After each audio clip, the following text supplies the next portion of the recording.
In Minnesota and across the country, protesters clash with federal agents one day after an ICE officer fatally shot a woman in Minneapolis. Hundreds gathered at a federal building in Minneapolis where ICE operates. ICE, go home! Go home! At least 3 people were taken away in handcuffs. Federal agents deployed chemical spray. U.S. officials identified the victim as 37-year-old Renee Good, a U.S. citizen. City leaders say she was a legal observer of federal actions in the city and was not a target for an ICE-related arrest. And we're now learning more about the ICE officer who fired the fatal shot.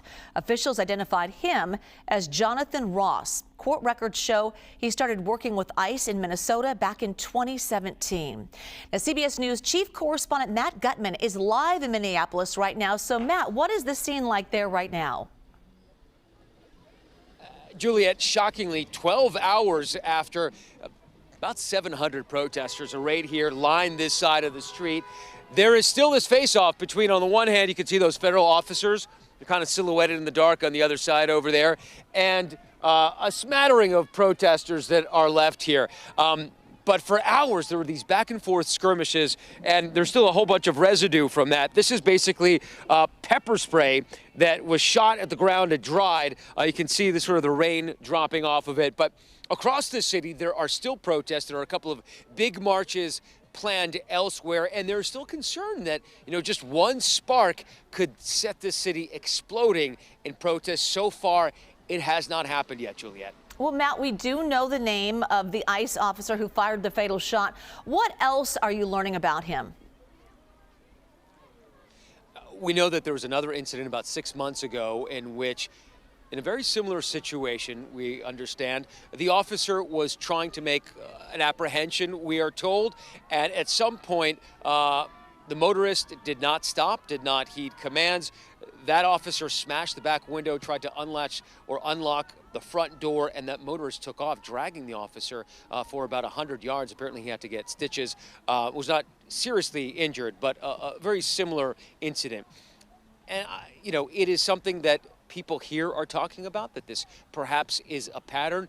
But additionally to that, there's a lot of fear in general about these officers. Many of them are masked, Juliet. Some of them are very heavily armed. And the protesters that we've been talking to and the organizers that we've been talking to say that they're much more afraid of them than they are of the regular police, because they believe that these officers would be more willing to shoot people dead. So it is a very different kind of sentiment that we experienced perhaps in the George Floyd protest 5 years ago that rocked this city in particular, but really reverberated across the country. One thing that is not in question is the stamina of some of these protesters, Juliet. One more addendum to that. By and large, the absolute vast majority of protesters that we've seen have been completely peaceful today. Yeah, noted. Okay, so the investigation into the shooting is now solely being led by the FBI, no longer in collaboration with Minnesota investigators. So what will the FBI be looking for when they watch the videos? There's a key term that people are going to probably become more familiar with, and that's called supremacy.